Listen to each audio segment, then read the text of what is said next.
Sveiki visi mūsų rėmėjai, jau trečią kartą darysim klausimų ir atsakymų seriją. Per 2 kartus nepavyko, galvojom, kad pavyks. Tai gal šiais per trečią kartą. Tai sveikas, Lukai. Sveikas, Gyti. Taip, iš tikrųjų daug klausimų. Praėjusius 2 kartus paskyrėm grinai meteorologiniam klausimam, o dabar taip visai netikėtai Dubajui bevykstant klimato kaitos konferencijai pradėsim atsakinėti į jūsų klausimus, kurie susijęs su klimato kaita. Aš manau, nieko nelaukiam ir pradedam. Tai Rokas klausė, tai ar šyla klimatas Lietuvoje?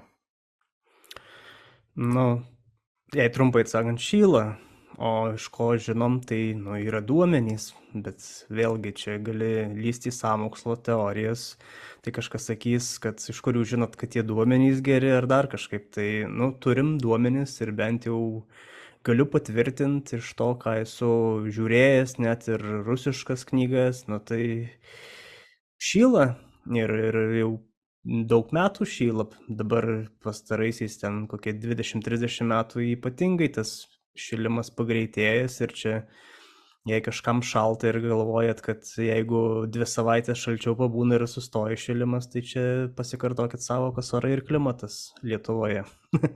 Gerai, tada judam gal prie kito. Taip, Daiva dar klausė, komentaras jos toks ir klausimas viename.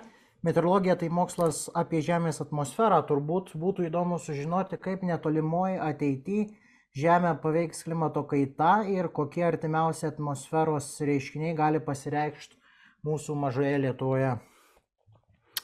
Yra scenarijų šiaip daug ir tu, Lukai, žinai, kad visokių, iš esmės, kaip pasikeis, tai meteorologijos ar klimatologijos mokslas žino, maždaug tik tai esmė yra nežinomasis, tai kaip žmonija pasikeis, socialiniai visi aspektai, ekonominiai, kaip vystysis ekonomika pasaulio, mes nežinom, kaip žmonių skaičius pakeis, tai mes šito nežinom, o jeigu žinotumėm šitus ekonominius, socioekonominius faktorius dedamasis, tai būtų galima pakankamai tiksliai įvardinti ir skaičius ir visą kitą, kas ten bus tais, kaip sako, 2100-aisiais ar dar kažkada vėliau, tai teoriškai labai būtų galima tiksliai pasakyti, bet neina žinot, kaip ta žmonė vystysis, ar technologijos kažkokios atsiras, ar ekonomika buksuos, ar krizės bus, ar čia kažkoks pakilimas bus, ar infliacijos bus, nes, bent jau prieš 5 metus turbūt retas žmogus būtų pasakęs, kad šiais laikais tiek daug žmonių iš namų dirbs ir šiaip bus virusas, pakeis ekonomiką, visokie siuntos atsiras ir tai įsivaizduokit, 5 metų, kiek galėjo viskas pasikeis, o kas bus po 50 metų, tai čia ir atsiranda didžioji problema. Taip, kaip mano, Dalius klausė, klausimas labiau klimatologams, bet vis tiek, kaip manote, kiek procentų klimato kaitoje arba šiltėjime sudaro antropogeniniai veiksniai? Kiek procentų tikrai neatsimenu, yra tas paskaičiuota, tos visos smulkiai dedamosios, čia jau reiktų tas ataskaitas atsiverst, ten vis patikslina, ten tom gigatonom, aš tikrai neprisimenu skaičių, bet tikrai yra paskaičiuota, plus minus ten, manau tiksliai, bet, iš esmės tai tas, sakykime, žmogaus jau faktorius antropogeninis, tai jisai ir yra tas toksai dalykas, kuris pusiausvyroje tos lėkštutės, sakykime, persveria. Tai, jisai tas toks ir yra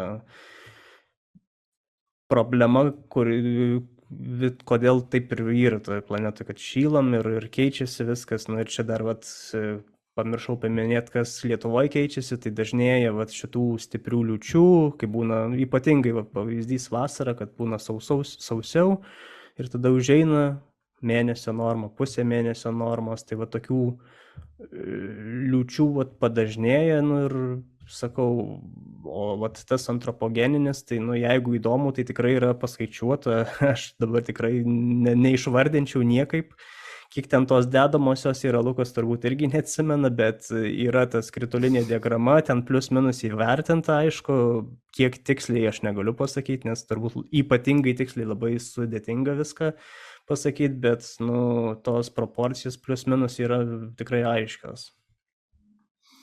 Ir turbūt ką ir akcentuoja, kad vis tiek didžiąją dalį, jeigu sakykime, tikrai faktas, kad daugiau negu pusę to viso šiltėjimo sudaro būtent žmogaus veikla, kaip sakyt. Bet Dalius dar irgi iškelia tokį kaip antrą papildomą klausimą, o gal šiltėjimas vyksta tik todėl, kad seniai nedriokstelėjo joks rimtesnis ugnikalnis. Prieš Gyčiui atsakant, tikrai priminsiu, kad ne taip ir seniai, 90-aisiais ar 91 metais, man atrodo, įsiveržė Filipinuose toks Pinatubo ugnikalnis ir tenais 3 metus globalinė temperatūra staigiai sumažėjo. Tai ar čia šiltėjam tik dėl to, kad ugnikalniai nesiveržia, ar visgi tikrai žmogus kaltas? Vėlgi, tema yra labai plati ir tas antropogeninis faktorius, apie kurį čia minėjau, jeigu jūs pasigilintumėt, tai sužinotumėt, kad žmogus išleidžia žmogaus veikla ne vien tik tais šiltnamio dujas, bet ir šaldančias dujas, tai visokios sieros dalelės žmonės irgi trąšas gamina ir panašiai, tai irgi tam tikri teršalai, kuriuos išmeta žmonija, tai yra ir į kitą pusę tempia, bet viską bendrai sudėjus vis tik tais į šilimo pusę mes einam. Tai tiesiog reikėtų čia jau, manau, šitiem žmonėm, kur kyla tokie klausimai ir tai sakyčiau, paimti ir pasidomėti, nes čia tikrai ne minutės ir ne 5 minučių atsakymai būtų, nes tikrai labai platu ir kalbant apie ugnikalnius, tai taip, ugnikalnis, jeigu pakankamai didelis, sakykime, vėl kaip koks Pinatubo gerai išsiverštų, tai poveikis būtų, bet būtų keliem metam ir viskas. Vėl tada grįžtam į tas pačias vėžes, nes atsistato kai buvo prieš tai ir vėl savo šylam kaip toliau. Tai ugnikalniai gali keletui metų sulėtinti, nežinau, jeigu super ugnikalnis ten gal ir 10-mečiui ar 20-mečiui prilėtintų, bet vėl po to atsistatytų viskas ir vėl toliau, jeigu ten, sakykime, ekonominė veikla panašiam lygmenį išlieka visi tie faktoriai, tai toliau viskas tęsiasi, tai vis tik tais, jeigu nėra balanso, nėra tos harmonijos ir vis tik tais teršalų daugiau, tai jį kažkur nieks nedingsta, tai viskas kaupėsi galiausiai, konvertuojasi į kažkokius šilimus ar dar kažkokius ten vandenynų rūgštėjimus galų gale. Tai čia, sakau, labai tema plati ir jeigu tikrai įdomu, tai siūlau tas IPCC ataskaitas pasižiūrėti, tikrai ten yra viskas sudėliota iš daug tyrimų, visokios išvados, grafikai. Tai čia, sakau, labai priklauso, kiek žmogus turi noro į tą gilintis. Taip, ir IPCC, turbūt paprastam žmogui IPCC tai būtų perskaitoma tik ta executive summary, žodžiu, santrauka, kuri susideda turbūt iš, 100 gal lapų. Tai iš tikrųjų viskas yra detaliai ir labai detaliai išnagrinėta ir čia belieka tik pritarti, jeigu kažkam įdomu, tai galit daugiau pasidomėti. Tikrai per 5 minutės neatsakysim į tokius klausimus, nes jie tikrai yra platus. Ir dar paminint, jeigu dėl ugnikalnių vulkanizmo bendros veiklos, tai netaip jau ir seniai mes turėjom Hungatongą. Prieš 2 metus, man atrodo. Taip, ugnikalnį ir mes vis dėlto nepastebėjom, kad būtų kažkoks labai ten sumažėjimas, net ir laikinas. Tai vis dėlto šylam ir ne vien dėl to, kad... Nors sako, sidabriškųjų debesų sumažėjo dėl to ugnikalnio. ten kažkas rašė. Bet, nu, vėlgi, bet kažkokį poveikį turi, bet tikrai netokį, nu, ir akivaizdu, kad reikia didesnio ugnikalnio, didesnio išsiveržimo, bet ir tai, nu, nesitikėkit, kad išsiverš ugnikalnis kažkoks Islandijoje ir kažkur ir ateis ledynmetis ten, nežinau, 1000 metų, tai taip nebus, tikrai. Taip, nors ir minėjai, Gyti, kad sunku pasakyti, kas bus ten po 50 ar 70 metų, bet Joris klausia, ar 2050 metais Lietuvoje bus šilčiau nei dabar ar šalčiau? Paprastai. Nu, tendencija ir visi duomenys, ką mes dabar turim, tai sakyčiau ir duočiau ranką nukirst, kad bus šilčiau. Bet visada yra ta tikimybė ten mažiau negu procento ar kiek ten, kad, nu, vat, galbūt ant tų 50-ųjų ten ugnikalnis išsiverš. Ir bus tada gal vėsiau kokiu laipsniu planetoje, nežinau, kažkas, vat, force majoras kažkoks atsitiks, ar ten asteroidas, nuo kuris Apophis ar koks ten grasina, sako, ten 29-36, tai, nu, vat, yra kažkokių visada, mokslė niekada nėra 0% ir 100%, tai visada reikėtų turėti, kad mes žongliruojam kažkokiam tikimybėm, didelė tikimybė, labai didelė tikimybė, tai labai didelė tikimybė, kad bus šilčiau Lietuvoje. Kiek šilčiau, tai, nu, irgi reikėtų pasiskaičiuoti, pasižiūrėti, tokių tyrimų yra daryta, tai vėlgi čia priklauso, kaip ir jau kartojau, ne nuo meteorologijos ir klimatologijos mokslo, kuris jis gali atsakyti, bet esmė tame, kad mes nežinom, kaip bus su Lietuva, kaip bus su pasauliu, kaip bus su ekonomika, kiek tų žmonių gyvens. Ar gal mes jau būsim pragyvenę 3 pasaulinį karą, jau gal su lasdom bėgiosim. Nu, tai va čia visi šitie klaustukai yra, ne meteorologijos pusėje. Taip, ir Justinas klausia, aš kaip besidomintis beveik viskuom ir jūsų darbą gan neblogai žinau, todėl durnų klausimų man nekyla. Bet pavyzdžiui, Justinas paklaustų, kada jūsų nuomonė žmonijai jau visiška šikna dėl klimato šilimo bus?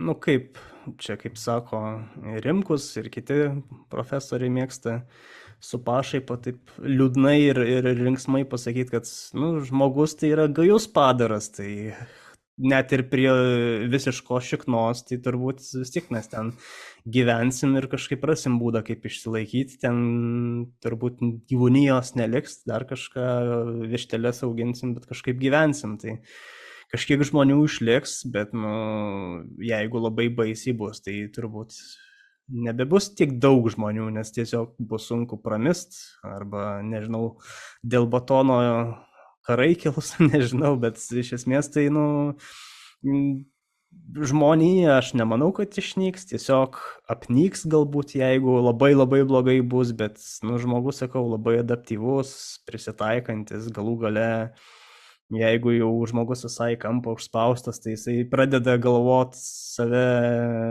ar technologiškai, pradės ieškoti sprendimų intensyviau, nes, nu, vat kaip čia vat su Ukrainos karu galima susijęti. Europa labai irgi čia gyrėsi, kad labai atsinaujinančius propaguoja, bet kai Rusija užsuko dujų kranelį, pamatė, kad vis tik tais tie atsinaujinantys, nu, lyg tais per lėtų tempų vyksta visas tas atsinaujinimas ir nėra tiek daug pasiekta, kiek labai čia visiems atrodė. Tai ir per tą užsukimą per metus, kaip čia sakė, pasiekėm turbūt kaip per 5 metį, ten visokių saulės elektrinių prisistatė, visi kas galvojo, bet nenorėjo dar statyti, tai galų gale pasistatė ir kartais va tokie įrėmimai į kampą, įspraudimai į kampą, kur jau neturi kur dėtis, žudut reikia, jau ten nežiūrit dar daug net ar brangu, nebrangu, bet, nu, vos neišlikimo kažkoks klausimas kyla. Tai tada paima žmogus ir padaro. Tai taip ir manau ir mūsų žmonijos visos atveju. Kai bus gerai, jau taip degs užpakaliai, tai tada pradėsim kažką realiai daryti ir jau bus nesvarbu, ar ten brangu, ar ten kažkoks nepopuliarus klausimas, nu, tiesiog nebus kito kelio. Tai... Turbūt taip ir gal irgi aš dar papildyčiau taip, kad nebūtinai kažkokia egzistencinė grėsmė, kad va, kai buvo su dinozaurais nukrito asteroidas ir ten meteoritas ir ten fiziškai tiesiog uždusom nuo dūmų. Tai su klimato kaita nėra taip. ta Justino minėta kabutėse šikna, tai jinai kyla turbūt iš visokių socialinių neramumų, pasikeitimų, galimų migracijų ir taip toliau ir panašiai. Vėl jas susijęt tiesiogiai su, sakykime, su klimato kaita, kokias nors ten migracijas ar panašiai, ar karus, tai, nu, gal taip tiesiogiai nereikėtų, bet kad svarbus veiksnys, tai tikrai taip. Lygiai tą patį žinom, sausra Sirijoje paskatino šiek tiek tuos neramumus ir daugelis kitų atvejų, tai čia per tai. Maistas pabrangsta, tai, nu, Taip, pasaulis čia globalus, niekur nepabėgsi, nu, tai jeigu, sako, Lietuva Dievo užantis, čia Lietuva kaip ir teoriškai laimėtoja nuo klimato kaitos turėtų būti, bet, nu, mus ta klimato kaita gausi mes per kylančias kainas, bus infliacija, turbūt taip galima tikėtis, kad trūks ten grūdų, ar, nežinau, alyvuogių aliejaus, ar dar kažkokie bananai pabrangs dvigubai ar trigubai, tai reikėtų maždaug turbūt per tokius dalykus, ar kava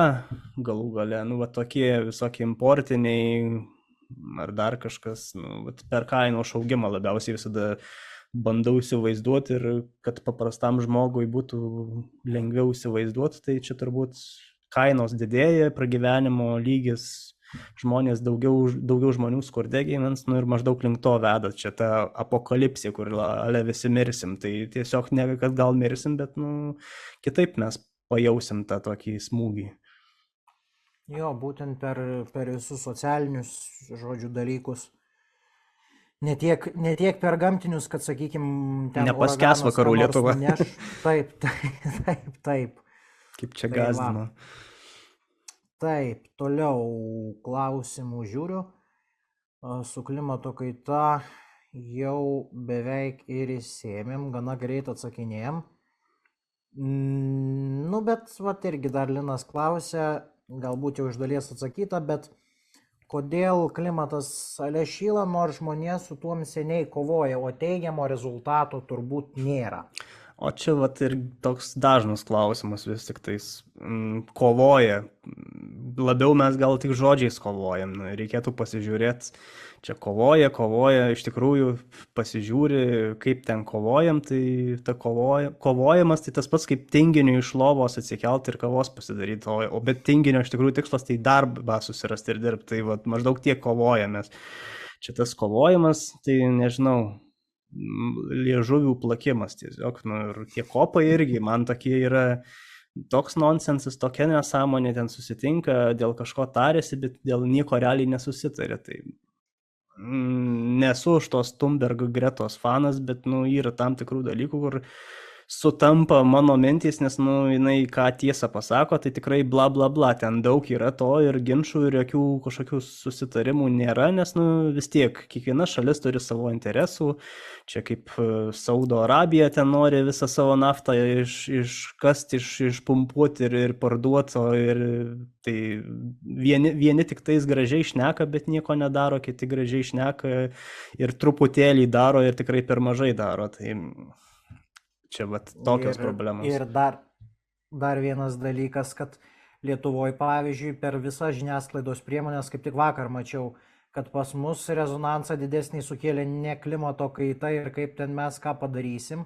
bet kai konferencijoje mūsų prezidentas Nausėda nenorėjo stovėti vienoj nuotraukoj su Lukašenka, tai aišku, nu, parodo prioritetus, kad kiekvienai šaliai yra tikrai svarbesnių reikalų negu klimato kaita ir ten tie deklaratyvūs kažkokie pasisakymai, nu tai jie yra daug ir apie nieką. Tai. Nu taip, Lietuvai tai tikrai ne klimato kaita, nes, nu, nei mes jos tiek daug jaučiam, nei kažkaip, nu, šilta ir daugam gerai, kad šilta. Ten žiemą, kad šilta gerai, nes šildymo kainos mažesnės, vasara šilta gerai, nes ir taip tos vasaros nedaug, tai iš mūsų perspektyvos, nu, mums problema vis tik yra geopolitika ir visi tie tarptautiniai santykiai, kad maža valstybė, tai mums yra svarbiausi visokie saugumai ir taip toliau, tai mes visada žiūrim, kad būtų pasaulinės tvarkos laikomasi, o ne kažkokios ten klimato kaitos dalykų ir čia yra labai natūralu, tai tiesiog nulemta mūsų tokios pozicijos Europos kontinente, kur mes esam, tai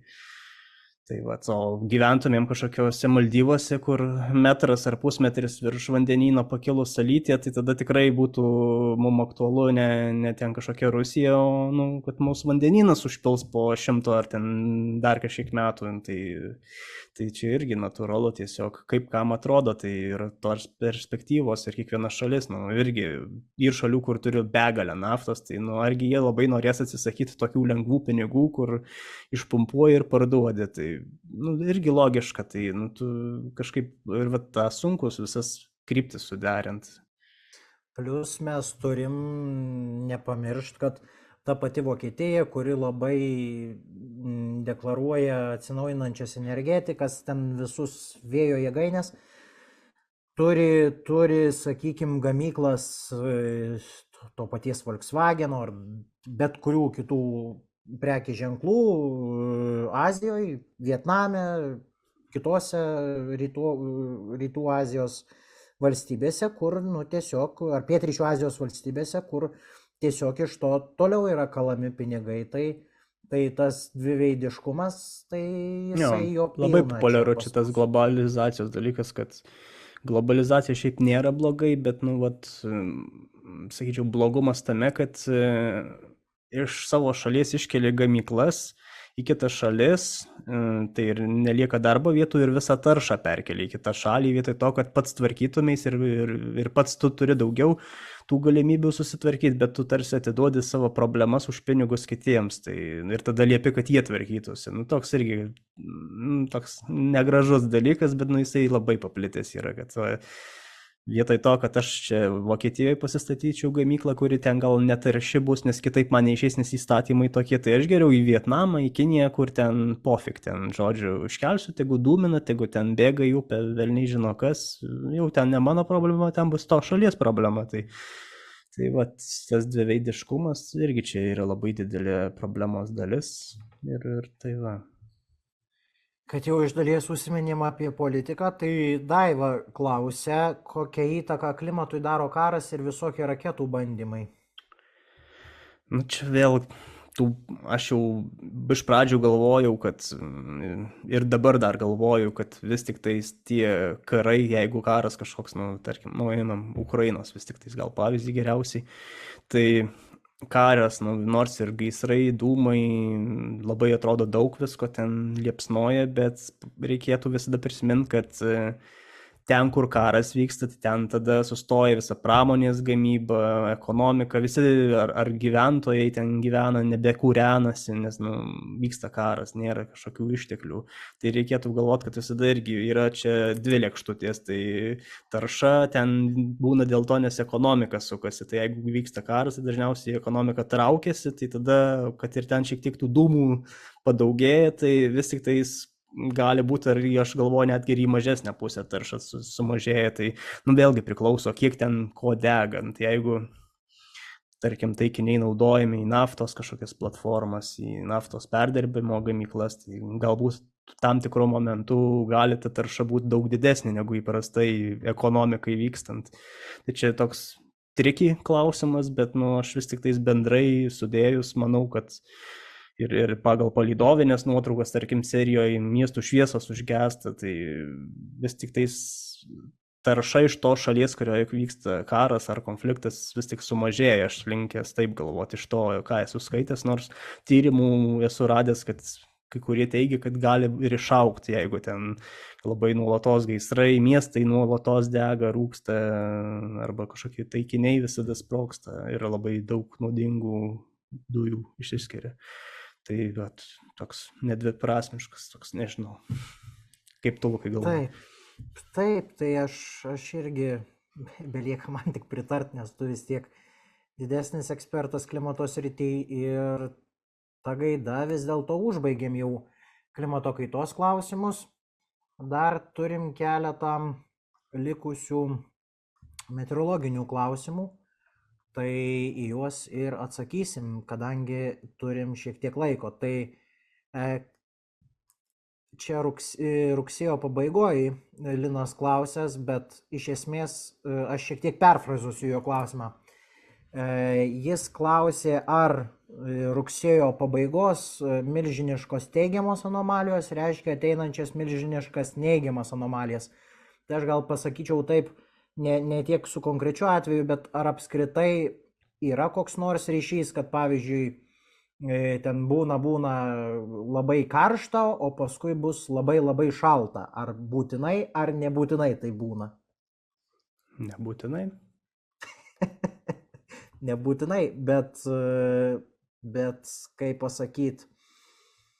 Gali būti iš labai karšto į vidutiniškai tiesiog, į viduriuką gali grįžti arba čia vėlgi galima imti lapkričio gal pavyzdį, praėjusio. Pirma mėnesio pusė buvo šilta, antra šalta, nu tai gali sakyti iš vieno kraštutinumo į kitą iššokom, bet galėjom iššokti tiesiog į viduriuką, tai nu, čia vėlgi kaip pažiūrėsim. Atsitiktinumas, žodžiu, kaip papuls, tai bus. Jo, ir atsitiktinumas šiaip pernai buvo panašus lapkritis, irgi atrodo kartais pasižiūri keista. Nu kaip čia taip vos ne viens prie vieno atrodo tas grafikas, ten irgi pernai buvo pirma pusė šilta ir šiemet šilta, o pernai atšalo nuo vidurio ir šiemet panašiai. Ir taip kartais atrodo, tokie atrodo panašumai, nu atrodo kažkas lyg galėjo panašaus lemti, bet nu čia tiesiog sutapimai šiaip. Sutapimai šiek tiek įdomiau negu sutapimas, ką mes minėjom prieš vasarą, tai gegužės ten tie pastarųjų metų šalčiai per gegužę, tai tikrai ten įdomus dalykas, nes kiek jau metų turėjom. Buvo, bet baigėsi, man atrodo, jau buvo. Jau baigėsi, nu tai. Jo, paneigė ten tą dalyką, vis tik tais ten, aš neatsimenu dabar tiksliai, bet ar balandis, nes buvo balandis ir gegužė šalti, ten jau ne kažkiek metų išėlės ir šiemet dabar jau net jau ir neatsimenu, ar balandis, ar gegužė, ten lyg sulaužė tą, kad jau būčiau sakęs kažką reikia čia žiūrėti, kas čia vyksta, pasinagrinėti, pasityrinėti, kas ten per cirkuliacijos, kas čia lėmė tiksliau, bet, reiškiasi tiesiog čia buvo toksai, perki bilietėlį laimi ir tada galvoji, kad čia visi laimingi, bet tada nusipirki ir viską praloši.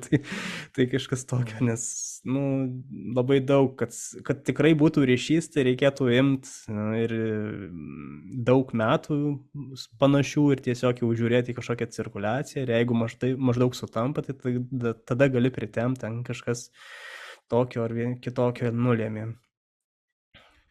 Ir Liucija dar klausia, gyvenu tarp Nemuno ir Dauguvos vandens baseinų pradžios, pietuose išteka Lėvuo, šiaurėje Paščėnų, tai čia kalbama apie Šiaurės Lietuvą. Ar turi reikšmės, kad mano kaime labai mažai lyja, tiesiog įsiskiria arba apeina lietaus debesys? Tai čia dabar pasakė, aš net žemėlapį žiūriu priešais mane ir žemėlapis. Čia kažkur apie Joniškį, kaip suprantu, ar kur čia maždaug gaunasi? Ne, čia būtų turbūt... bet čia vis tiek tas yra... Panevėžio kampas, tas Panevėžio... bet vis tiek jo, čia tas apie Radviliškį turiu galvoj, kur irgi tas sausesnis turbūt intarpas. Tai šiaip Lietuvoje yra, jeigu taip žiūrint, tos šešėlių mažesnės kritulių zonos, tai yra viena apie Kybartus, čia taip šiauriau Vištyčio kampas toksai sausesnis, o kitas yra toksai sausas, tai apie Kelmę, Radviliškį maždaug toksai irgi grinai šešėlio zona dėl žemaičio aukštumų susiformavus, ten dėl to mažiau būna tų kritulių ir sniego visko.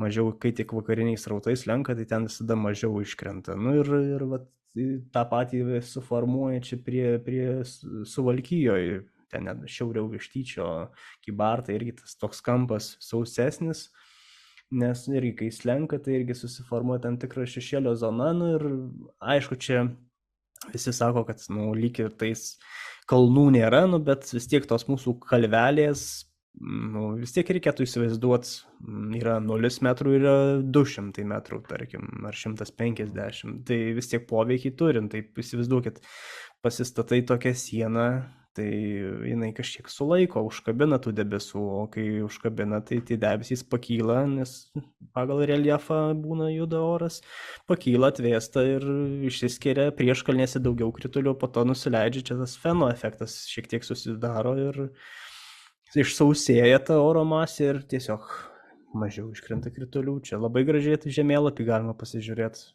yra tas vidurkis išvestas 91-2020 metų ir labai gražiai matyti, kur daugiau iškrenta, kur mažiau, tai turbūt šitas bus efektas.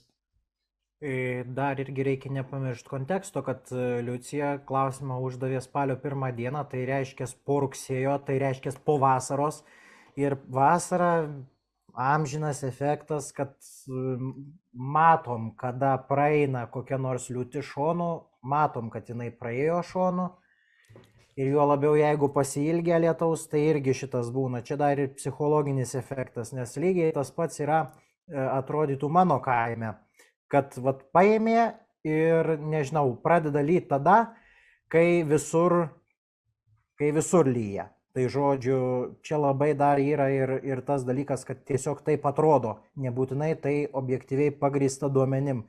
Lygiai tą pat Gytis galėtų pasakyti, kad pas jį galbūt aplenkia ir kaip tik mano pusėje rytiniai Alytaus rajono daly labiau lyja. Tai čia dar irgi reikia ir į tai atsižvelgti, o žemėlapį. Aš bent jau savo tai tikrai patyrinėjęs, tai tikrai man atrodo daugiau, nes ir reljefas ir viskas, tai ten, aš manau, irgi susidaro čia toks slėnio efektas, tai reikėtų visada kiekvieną atvejį pasityrinėti detaliau.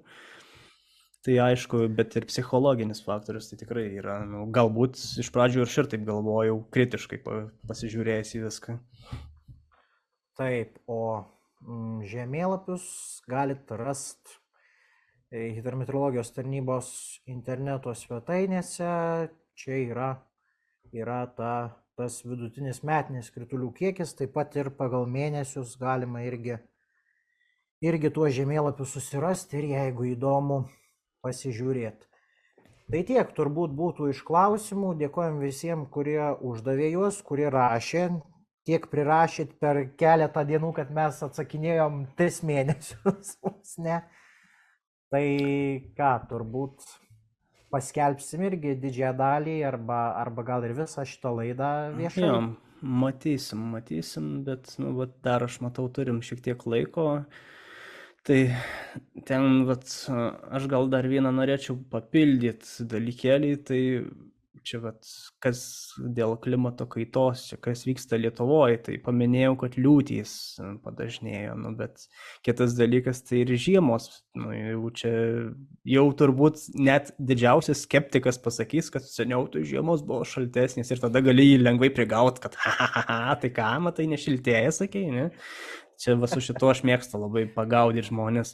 Jeigu matau, kad toksai užkietėjęs skeptikas, tai pasakau, jo, seniau tai žiemos buvo tokios tikrai tokios panašios kaip šiemet, tokios būdavo skystos, būdavo ištirps, tai tada ne, taigi seniau šaltas, traškėdavo. Tai ne, taigi tas pats buvo beveik seniau, ar ne? Tai bandai įjungti durnių ir pažiūri, kad jį durnium padarai vis tik tais.